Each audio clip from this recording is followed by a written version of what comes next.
This next session is going to introduce 3 different professionals, and we have given them a kind of the very same task. We have asked Tessa Jackson, director of the Iniva, Institute of International Visual Arts from the UK, to join us. Osei Bonsu, who's an independent curator and writer from Ghana. He's working in and out of Ghana, in and out of London. Basically, the last 3 months, he's actually been in Venice, but he's using London as his international hub. And we had asked Maria Ribas, who is a colleague of mine, and she's head of audience development at the CCCB Centre de Cultura Contemporània in Barcelona, to come, and all we have given them the same task, that is to reflect on how to bring global voices into the arts, how to address that issue. And it will be quite interesting to hear what they come up with. They will each make a presentation, then they will be asked to sit down. And after that, we will have a Q&A with you, and then we will go into the workshop session. So please welcome Tessa, Osei, and Maria. You start. Yeah.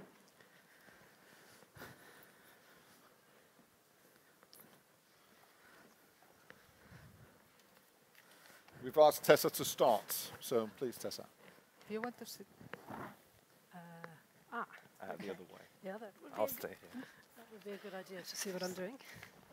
Yes. Okay.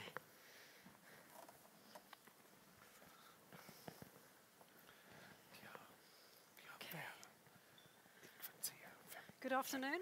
And I'm pleased to see people have got chocolate cake in front of them, just to give them a bit of energy at this point. And knowing I was speaking in the afternoon after a number of other key presentations, I've decided to keep what I'm going to say quite sort of direct, straightforward, even simple.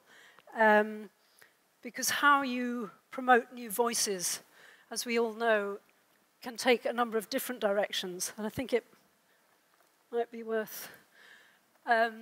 I think it's interesting in this, where we are now, there are artists from all over the world wanting to be noticed, wanting to be in their local biennial, in a biennial across the world. And this is just a map of some of the ones that we all know exist.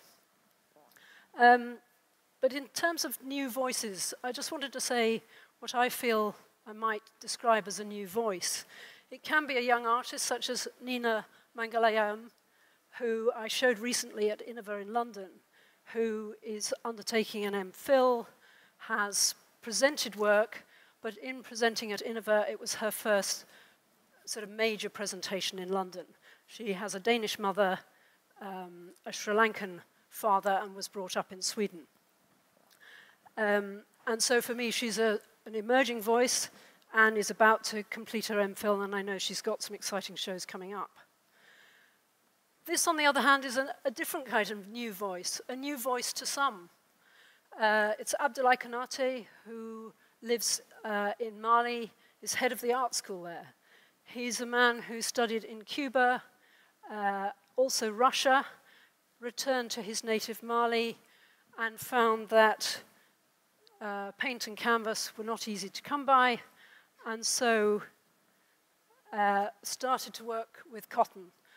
Mali is the second largest producer of cotton in the world. And for many people, when I first showed him in 2005, he was a new voice. His voice is quite an experienced voice, but I think it's interesting how artists come to our attention at different times. And I just come on to a different kind of voice. This is Lorries on the Silk Road. This is in Kyrgyzstan. And these are 2 artists who work together, Gulnara Kazmilyeva and Muratbek Jumaliev, who I would also say are new voices. They are voices who are working away in Kyrgyzstan, deciding not to be part of the Union of Artists, and have been involved in creating a new platform for younger artists in Kyrgyzstan, and have been very keen to get their artists, their voices, heard beyond Kyrgyzstan. So I think how do we get new voices heard can mean many different things, and it depends who you're talking about. I don't particularly use this phrase very often, but as a curator in terms of making shows, working with artists, which I've done for many years, I think it's interesting what you decide your approach is going to be. You may be selecting very different artists, you may be dealing with very different subject matter, but I think for me what's fundamentally important is to show artists in an appropriate context. What is right for them and their work. And you only know that after some degree of discussion, perhaps getting to know them over several years before you actually present their work.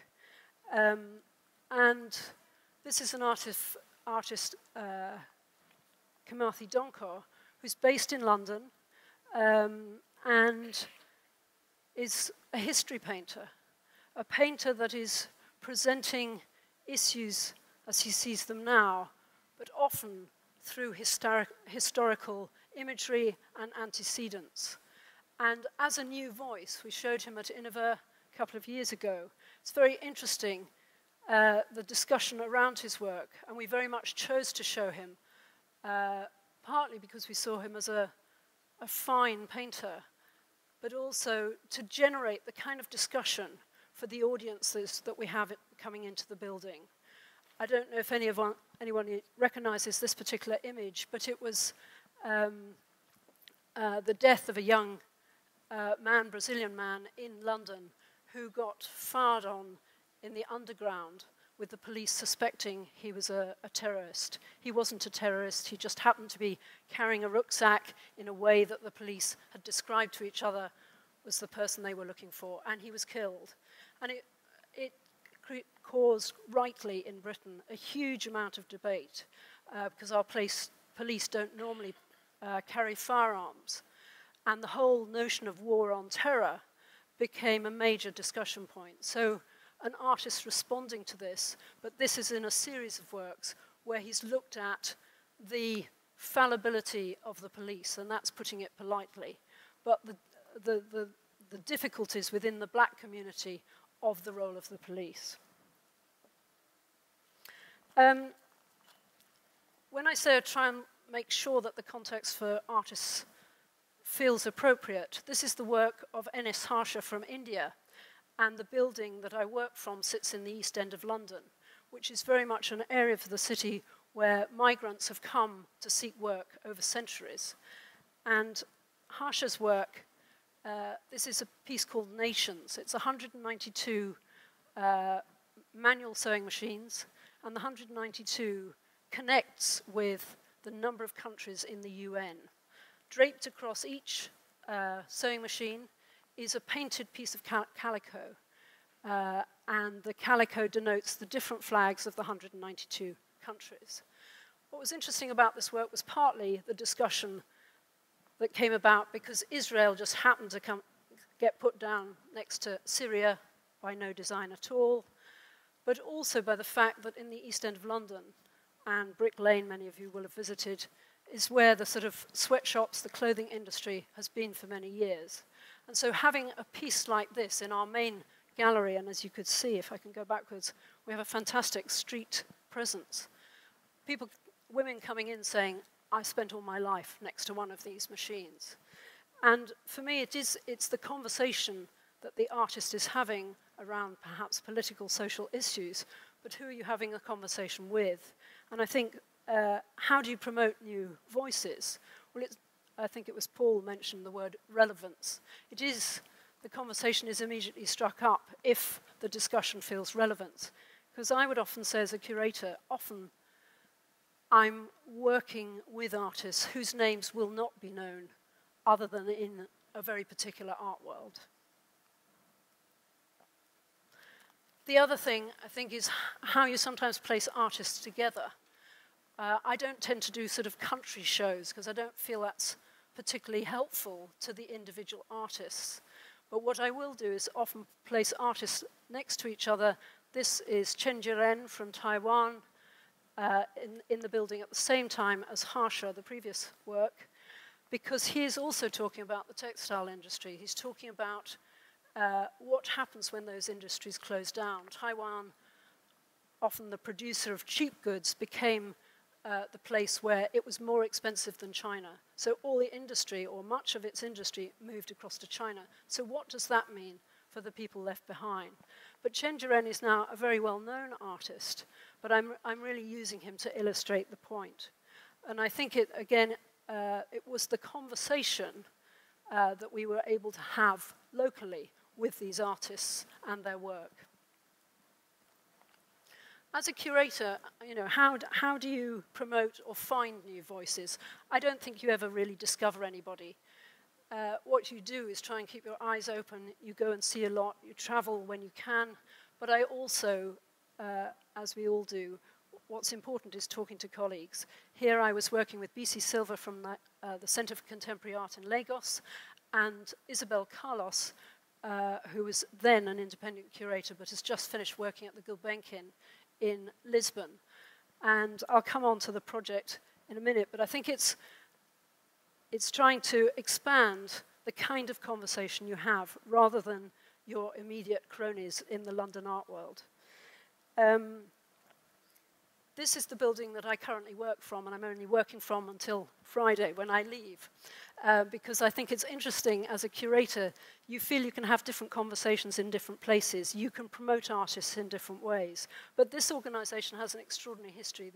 The Institute of International Visual Arts came into being about 21 years ago after campaigning and strong vocalization by artists, curators, academics, and others who felt, as black artists, Asian curators, or whatever, that the issues that they wanted to discuss, the discussion of identity that was so important in Britain, was not being had in London by our major museums and galleries, including the Tate, and was not being had very readily regionally, although there are some shining examples where the conversation was had with Sheffield, with Wolverhampton, who actually decided to promote new voices at a time that nobody else was doing so. So it's interesting that public policy of how do you deal with cultural diversity came from new voices, came from those very people campaigning. And I think I and my colleagues at Iniva now are very aware of that, and that we live in contested space, and it means we often have discussion and argument with a wide range of people beyond Iniva as to what we're doing, and I think that's right and proper. So Iniva came at a time when Britain was becoming aware of the change in its communities. First generation, second generation, maybe third generation individuals feeling as artists that their work was not being looked at. And this is Eddie Chambers. The work was called The National Front, but I also see it as a symbol of Britain breaking up into a different form. This is Yinka Shonibare, very well-known artist now, but a new voice at the time, he's the man dressed in the suit. This is a diary of Victorian dandy. He did a series of photographs through the day, always himself being the Victorian dandy, surrounded by others, all white, turning on its head who he was and how he was seen in society. And these works were commissioned by my organization. I can't take the credit, but I think it's a fantastic project which they put across the London Underground, and it had significant effect. So promoting new artists, I think it's where you do it. You maybe do it in places that are not always the norm. Just to say a little bit about Iniva, one thing that the organization's particularly done over the 21 years is to establish a library, very much a living library, to look at non-Western art. So it's about the exploration of a range of art histories, and that's been extraordinarily important to museum curators, artists, for source material, for thinking about how they conduct their own work. It's also been an important organization for publishing, and I think when we talk about new voices, what is so important to many young artists is how they're first seen in print, how they're described, how they're critiqued, and how we all do that as institutions, because it does tend to be institutions that are able to publish. I think for Iniva, it's done a whole series of different publications. These ones in particular were looking at art history afresh from different voices. I'm going to move on to another organization which I was involved in called Artis Mundi, Arts of the World, which was a big international initiative that my chairman and a team set up in Wales. And we set it up when Wales had a greater degree of independence. There was devolution in Britain in 1999, and in 2002 we got together to found an international project that would bring the local and the global together. And it was quite carefully designed, but involving a huge range of people from those based in Wales to selectors. In fact, B.C. Silver and Isabel Clarlas, that earlier photograph, they were two selectors. And each time we had selectors from different parts of the world who'd never met each other, who came together to work on the project. We'd have a series of judges. The first chair of the judging panel was Okwe Mwiza. I was absolutely amazed he said yes to coming to Wales. But what was fantastic was just getting a huge mix of people coming, looking at what was happening, seeing also a range of international work. And often those artists at that time were not particularly well known. This artist is extremely well known now, Xu Bing, but he was a voice who left China, went to the States feeling he could operate more successfully there. He's now able to be back in China, but he made for me one of the most compelling works there is around 9/11. And this is the dust from 9/11 across the National Museum floor. I have to say it took a great deal of negotiation to make sure it could happen. But I think what was extraordinary about the project was we did this big exhibition every 2 years. It had record audiences, and most people never knew the names of any of the artists. But it was the discussion which they were able to have. It was the kind of what for them it might connect with in their own lives. That's what was successful. And for me, that was an extraordinary sort of privilege to be able to, in a way, make those connections. I think, actually, I'll just go back. One thing I think is very interesting. I'm now involved in a digital art prize called the Lumen Art Prize. And I think it's interesting how technology is broadening in what we can all do has democratized how voices can be heard, who can be heard where, and often it's those parts of the world where perhaps traveling, mobility is most difficult. That's where the most interesting new voices using digital are coming from. This is from the Guerrilla Girls in Venice 2005, so it's 10 years ago, but I think it's interesting. More countries are represented in the Biennale this year than ever before, but except for Egypt and Morocco, the continent of Africa is missing. That's an astonishing state of affairs for a major platform such as Venice. And so I think when I think about what my role might be in any organization I might be involved in, it is what are our responsibilities? And I do feel there's a responsibility to kind of broaden the range of voices that we draw from. And it's up to us to kind of investigate, see what feels appropriate for the setting we're in, or for how an artist can be shown. And I think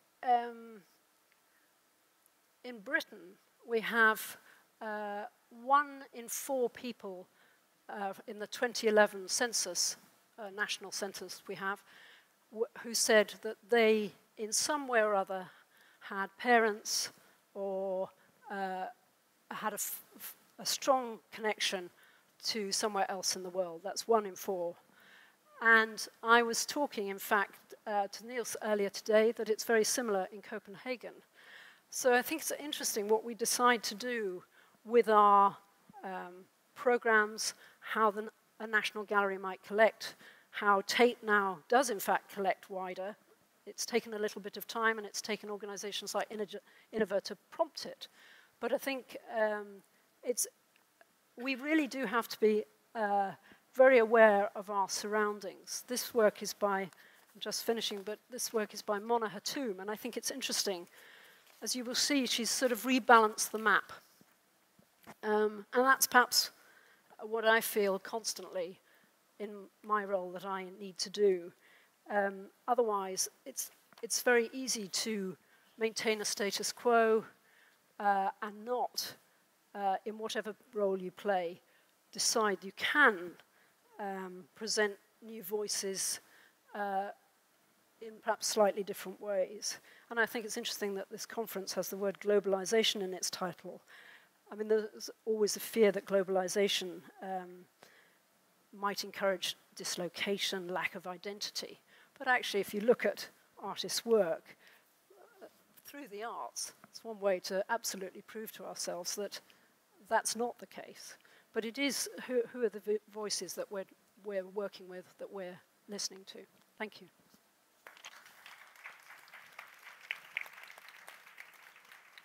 Thanks a lot, Tessa, and we will be able to go into Q&As afterwards. So I will just immediately ask Osei to take over, and maybe you should swap chairs. Yeah. So the one in the okay black chair is the it okay one if I presenting. stand? Yeah, it's okay if you stand if you want to. Fantastic. So you can all hear me. You know, I think the invitation to speak as part of this conference on art and globalization came quite late, and it actually came maybe a week before the opening of the Venice Biennale. And I hadn't actually been involved in the team of people curating the show. It was mainly an Italian team, people who had been doing it for years, who were part of the Biennale's foundation. But I was there working on a show in Brescia, and then subsequently came to Venice because I was launching a project there entitled Crane. And I felt the need to talk about this, not from such a subjective standpoint, but to talk about maybe the importance of the immediacy of presenting new art. What is the panel again? It's new voices in art. I think, for me, it's never something that I've held in question. I mean, as a young curator, cultural producer, someone who's active in the cultural field, it would be a no-brainer to work with artists who are in my peer group. So maybe I'm coming more from a perspective of it being a very, very commonplace activity that I've engaged in for as long as I can remember, at least professionally speaking. But I wanted to kind of start off by saying that there's no hashtag for arts and globalization, but there should be. And you can also hashtag into what Crane are doing by hashtagging Crane projects, or arts and globalization. And I mean, the reason that's important is because I was speaking earlier to someone in a tent just over there when I arrived.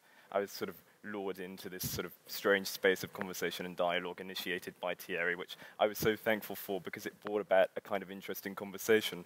I was just saying how everyone here is in such a privileged position to get the opportunity to hear about these ideas of arts and globalizations, but also to be able to participate. I mean, what we're seeing here to some extent is an international community of people who I'm sure travel and experience art, but to what extent are we a room full of people who are not necessarily benefiting from both arts and globalization? I think everyone in this room in one way either calls it their job to be involved in these spheres, or in some way as a spectator participant in the development of those activities, the making of art and the globalization of art and culture.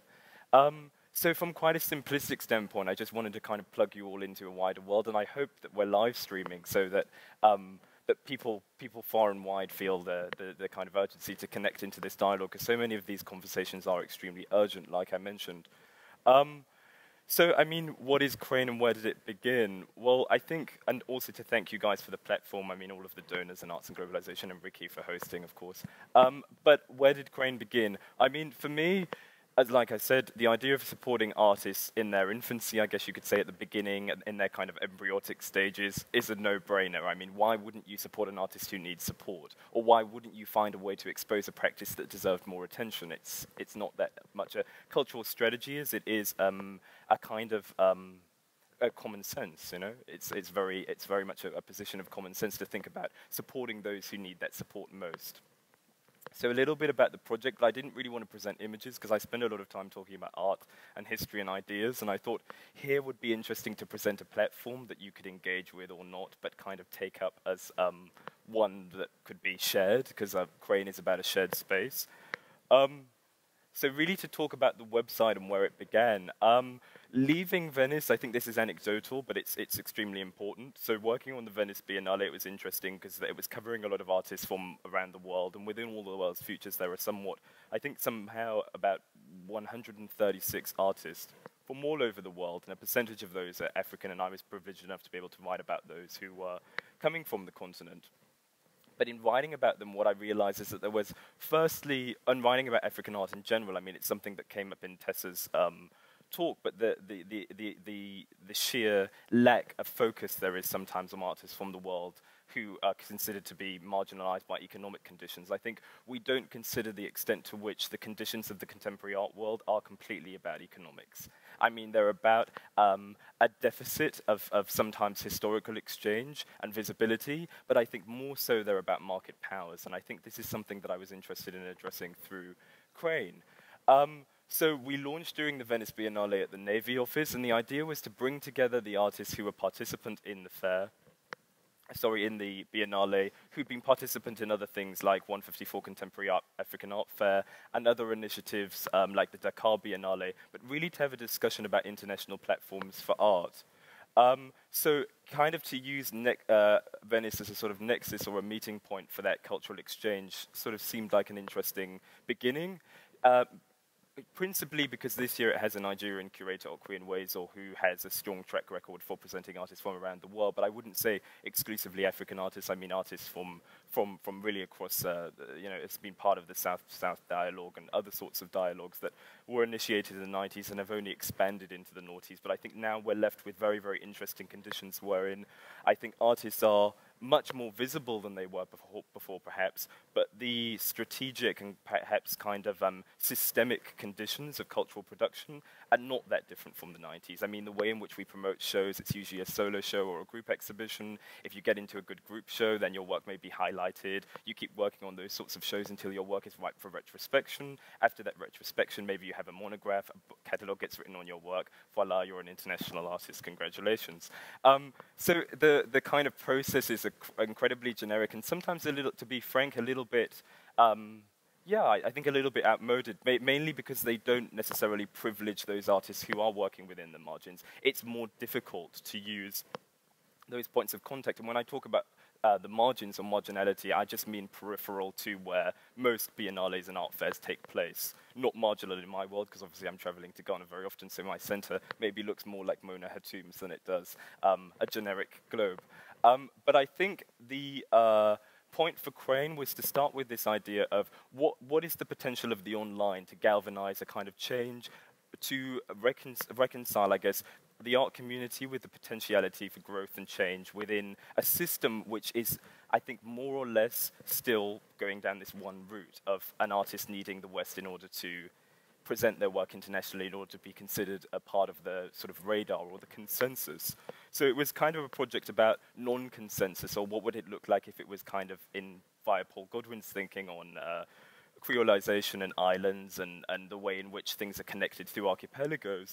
Could it not be more interesting to think of this online space as this geographically expansive space with the potential of being initiated or how do you say it, interacted by artists who weren't necessarily able to physically, geographically be there. So there was this kind of interest in being there, participation, non-participation, not through relational aesthetics or kind of museological discourse, but just merely about showing up to the party, right? Being in a fair or in a biennale, and what were the possibilities of that, and why was it important in some ways to actually subvert that tension by saying, no, I will not participate, I'll create my own center, as we've seen earlier with the previous talk, on a biennale, which is ultimately in a part of the world that most of us here have never been to, and yet through that presentation you were transported to Indonesia.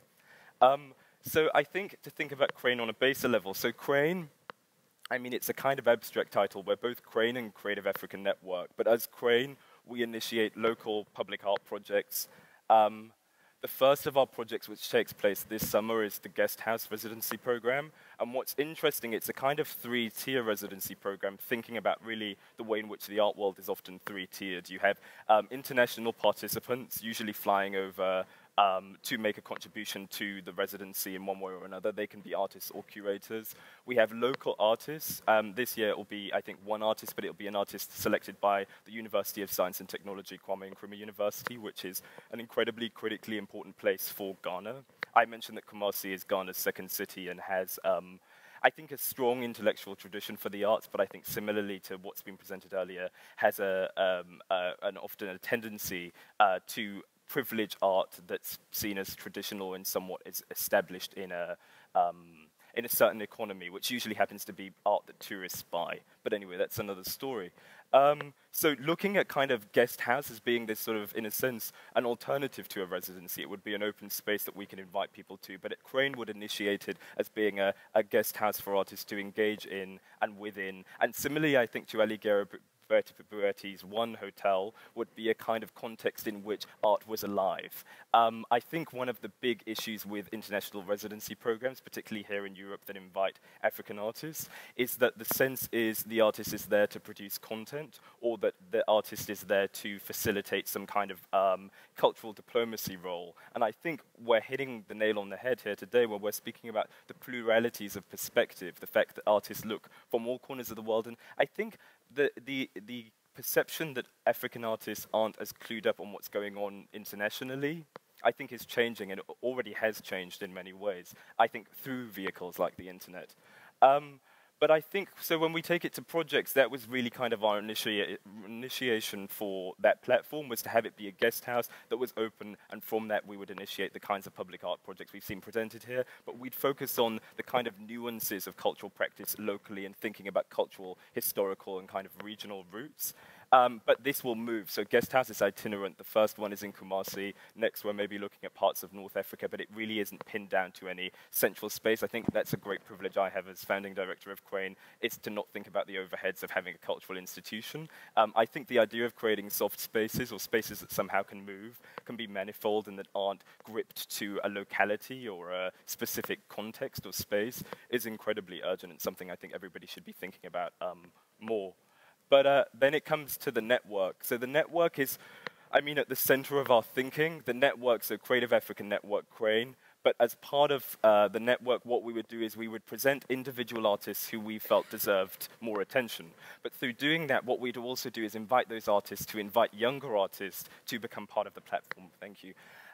So it started with these fantastic group of artists that we've began working with on numerous projects, but they're really artists who've actively wanted to participate with the platform just because they believe in its mission, which is incredible because Crane is such a new organization, it really doesn't have the budget to compete with other kinds of platform. So we have people like Subaru Moses, who's a writer from Uganda, Ibrahim Mahama, who showed recently in the Venice Biennale and will participate in this forum, and Ephraim Solomon, who is actually a very, very traditional artist in some senses because he actually only works mainly with woodcut and linograph, but is an artist who is thinking very contemporarily about the conditions of political struggles in Ethiopia. But all of them wanted to participate and we'll work with further down the line, but for now the support they're actually offering is somewhat of a kind of intellectual, creative hub to think through these sorts of questions that I'm discussing. Finally, the blog. We just launched our first blog that focuses on Uganda. Tandy Mbire, who's our online manager, who's both Nigerian and Ugandan, thought it would be interesting to focus on 32 Degrees East and its development. It was actually established a few years ago and actually has taken a lot of money from, for example, or a lot of support, rather, from the African Arts Trust based in London and run by Robert Devereaux. But what's interesting is that they've used all of their support to kind of initiate a really interesting cultural platform that focuses very much on the route between arts and education and the intersection between the two. So Tandy is going back and forth Uganda, really looking at the development and that shift and working more with artists in that region. So for Crane, there are regional curators working all across the continent, and they plug directly into the work we do as a collective. But it's essentially manifold in terms of how it offers new opportunities for people who perhaps aren't visible in the West, for sure. But it's not just about that visibility. In fact, it's about the interactivity and the potential crossovers. So finally, This is our logo. I invite you to look at Crane Projects on Instagram, Twitter, to look at the website craneprojects.org. But I think fundamentally, and I think with every single person who presents here, to not see these as ultimately proposals for a cultural strategy, but actually calls for action, as was mentioned earlier to me in a tent. This idea that it could potentially be that you yourself, if you're active in a field or museum, or you have any kind of authority, as I'm sure many of you do, to think about how you can promote new voices, not because it's some kind of cultural remit or strategy, but because you genuinely believe that the need for artists to participate in a civic society, to be part of a space that is political and to actually commentate on the state of things and the appearance of things is an incredibly urgent question. So that's my invitation to you all, but I hope that you can support Crane in one way or another via social media or any other platform, and I look forward to having conversations with you all later in the day, and thanks again for the invitation to speak. Thank you all.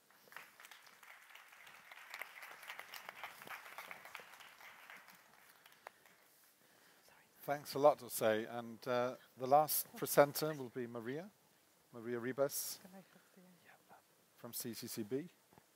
Sure. Welcome, please. Well, hello, everybody. Good afternoon. Please, I just want to start saying that I'm not a curator. I'm not even working anywhere near, well, yes, near, yes, but I'm not working in contemporary art, so I would just like to take you over to a very small neighborhood in Barcelona and explain to you a bit how we work with the people in the neighborhood in the different sectors of art or in culture in general. All right? Just a small question. Has anybody been in Barcelona? Yeah? Oh, great. So I don't have to explain that many things. Has anybody been to my center, the CCCB? Oh, not bad. Thank you. I would like to explain you a bit where is, within Barcelona, you can see the port down here. You see the Ramblas, I guess, if anybody who knows Barcelona will see the Ramblas, which is the line in the middle. The Raval is right on the left of the Ramblas, all right? It's that small area within the old city of Barcelona. You can see the line of the old walls, of the medieval walls of Barcelona. That was the old city. So we are right in the middle of Barcelona, all right? The central part of Barcelona. This is the Raval. What we have there is a bunch of big institutions that have been located right in the center, like the CCCB, the MACBA, which is really next door to us, the Museum of Contemporary Art in Barcelona, the National Library, which is using an old hospital, an old medieval hospital, the Boqueria Market. If you've been to the Ramblas, I guess you've been to the Boqueria Market, which is really a place to visit. The Opera House, the big Opera House of Barcelona, which is on the Ramblas, and the Maritime Museum, which is down south. It's just to give you a bit of a background of where we are, or who we are. About the Raval, I would like to sort of put you into context also of the people in the Raval. There's about 47,000 people, sorry, in a surface of about a bit more than a square kilometer. That means that the density of population is very high. And that's only the people living there, because there's most of the big institutions, there's a lot of offices in the Raval, so there's really a lot more people going into the Raval.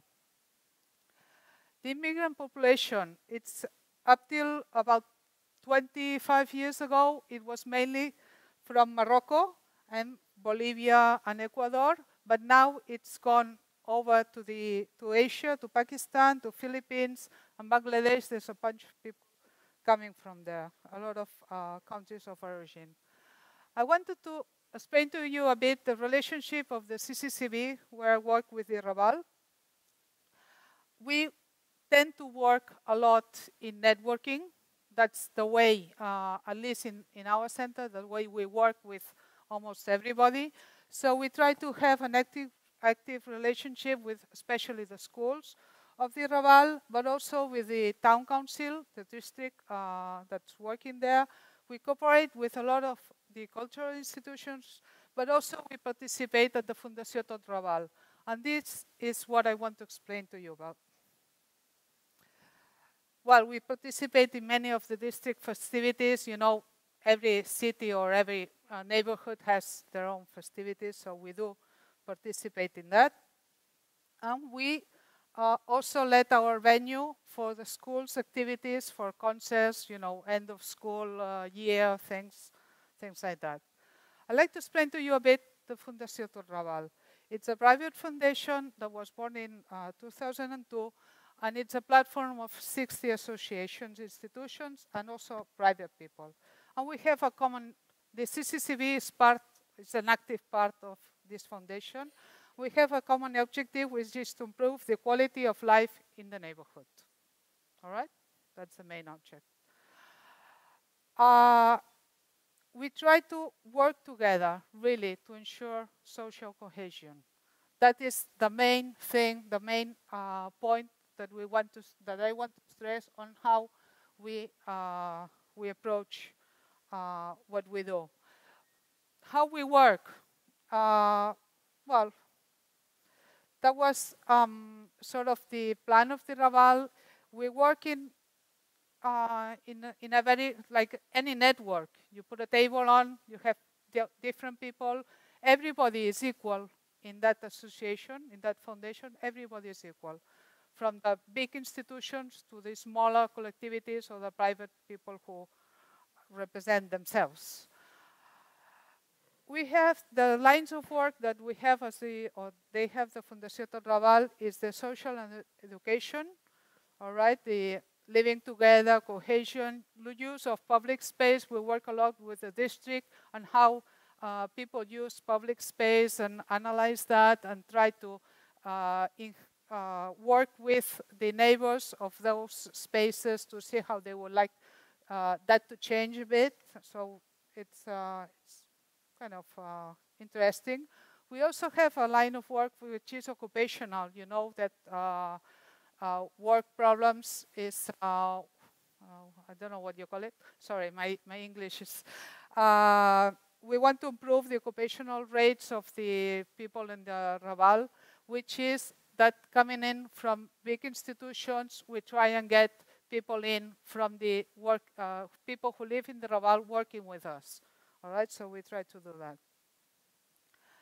that. Economic and commercial. Most of the commercial associations of the Raval are also part of the Fundació Tot Raval, so that is one of the lines of work, to promote the commercial, but also to analyze data, to the implication of all the shopkeepers of the area.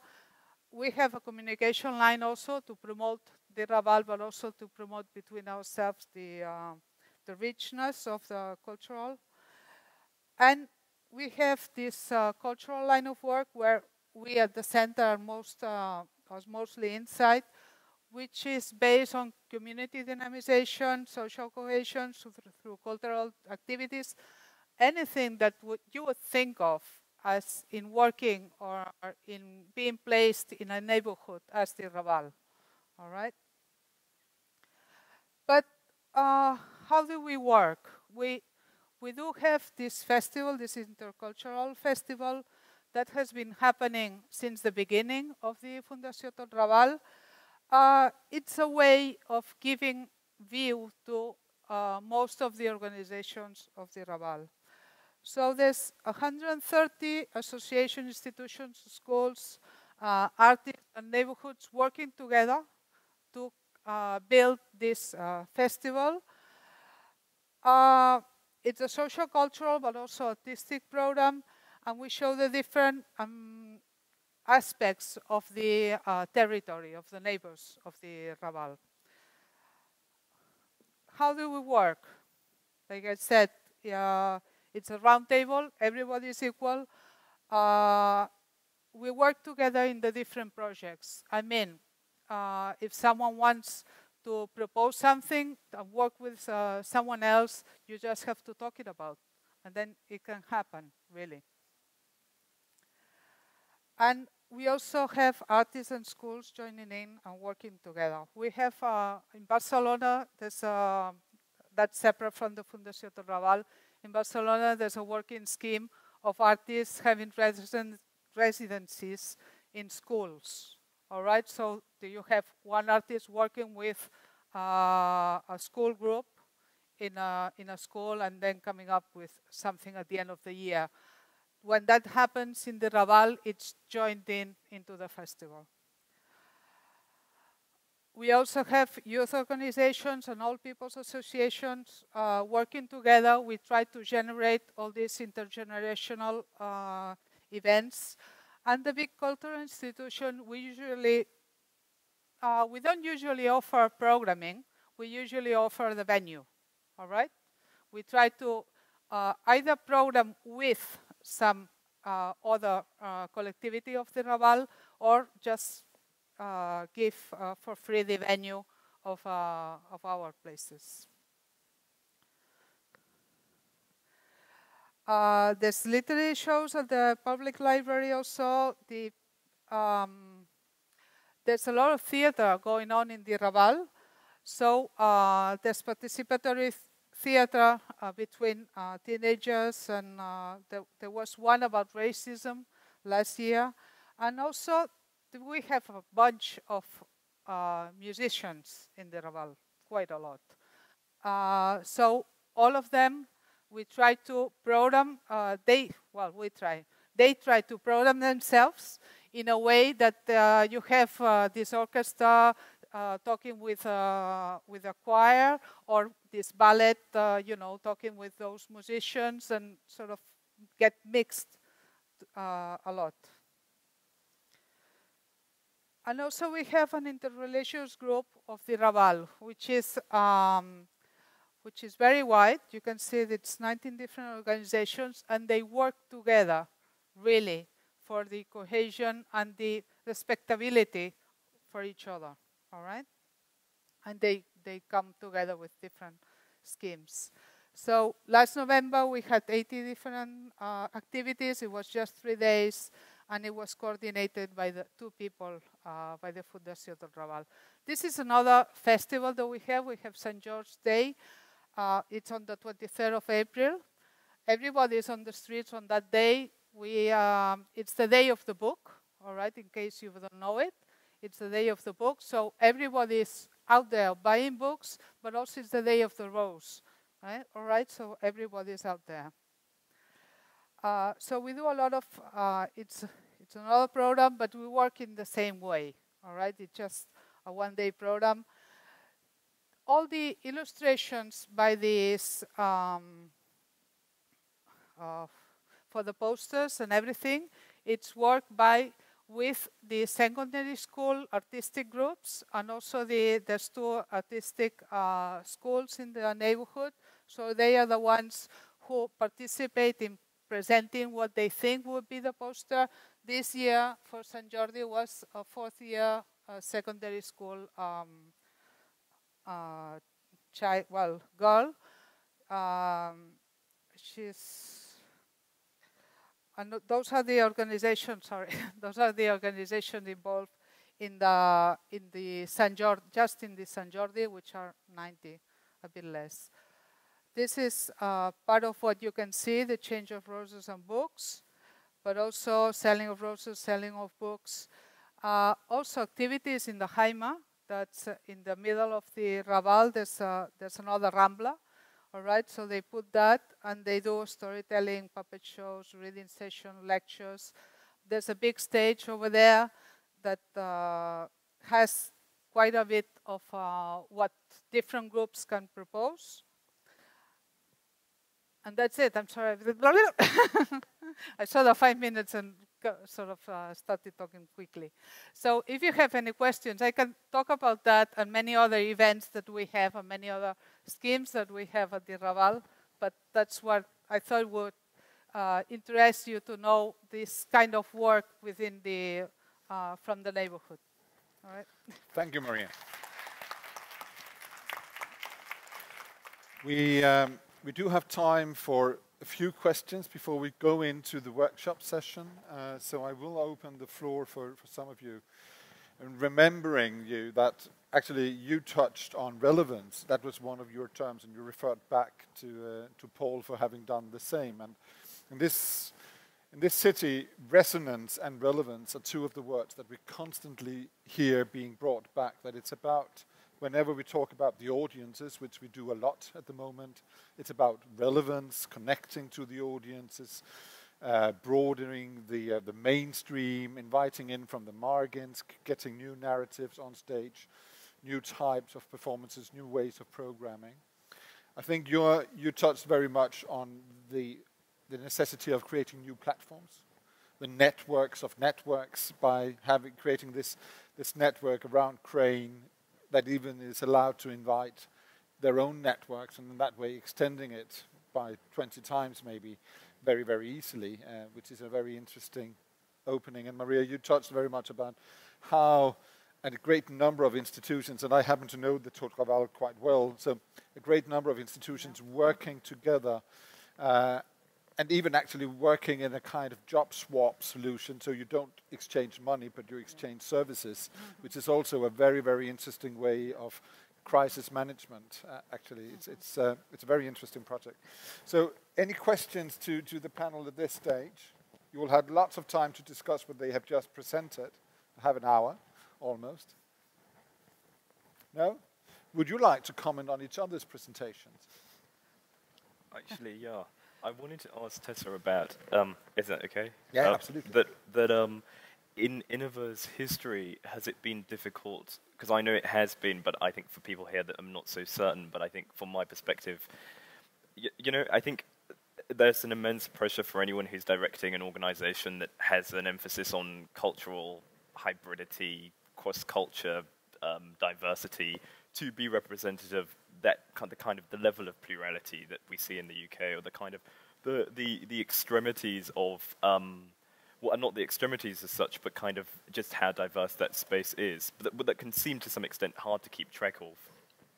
To what extent within Iniva did you feel your role was almost tracking the kind of demographic and how would you say shifts in the ethnic, political, social makeup of Britain as you directed it for quite a long time, over a decade? No, I've been involved for 5-6 years. Right. I don't feel in any way we were directed by politics. Right. We were often sort of slightly up against the politics in terms of funding and other such things. I think what's interesting, the history of Iniva came out of a certain set of debates, which was very much about the black voice, and Paul's here, he can contribute if he feels I'm getting it wrong, but black voice, Asian voice, a range of voices that were quite focused when it set up. Over 21 years, the art world's changed enormously, but so has British society and the UK's position in the world. So how do you navigate an organisation that is around diversifying the mainstream? We felt that that was continuous from the day the organisation was born right through. It was about changing a status quo. Now, the range of voices that the organisation got into conversation with, both as artists and as audiences, would shift. Iniva's first 15 years, it didn't have a building, so it worked on the underground, as I showed, in abandoned shop windows, or a lot of different sites, other organisations' galleries. And so I think what Iniva's always been about is putting itself into a position where it can stir a discussion. Right. And I think going forward, we've just gone through a consultation process as to where should the organisation be going in the future. And there was a very strong feeling that as an organisation we should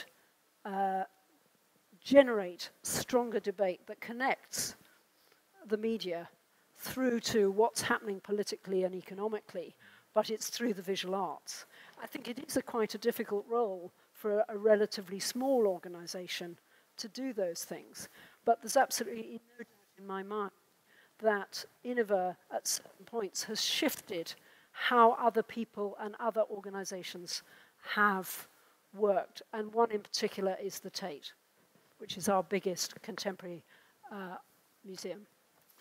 Which is also quite interesting. We commissioned quite a number of research projects, and when we look into the logics of how different kind of development is actually progressing in the country, it's very often so that it starts in minor institutions. It starts in institutions where you can relatively easily change the composition of the different elements, the curatorial practice, the size of the space, the partners, the network, because it's not a super tanker. You kind of know who you're going to talk with. And when you have a history of success, or there are a number of institutions promoting change by their own example, some of the big ones follow. Is that? Can I just add? Yeah. I think that's right. An organisation that is going to encourage change needs to be fleet of foot and flexible. And I think the difficulty now is we're all asked to count the number of people we get engaged with, and certain sort of outcomes become so important that the organisation is no longer focused or as flexible as it needs to be good. And so we moved into a building, our measurements by our main funder became very different. And I think it's the crisis that we're going through at the moment, maybe crisis is the wrong word, generally in culture, that it's the ecology of different organizations that we require to make change. Take on a large scale can make a certain type of change. Iniva on a different scale can make another type of change. And it is that ecology, but it's also politicians and funders and the organizations themselves understanding the combination of an organization to make it successful. Great, fantastic. Maria,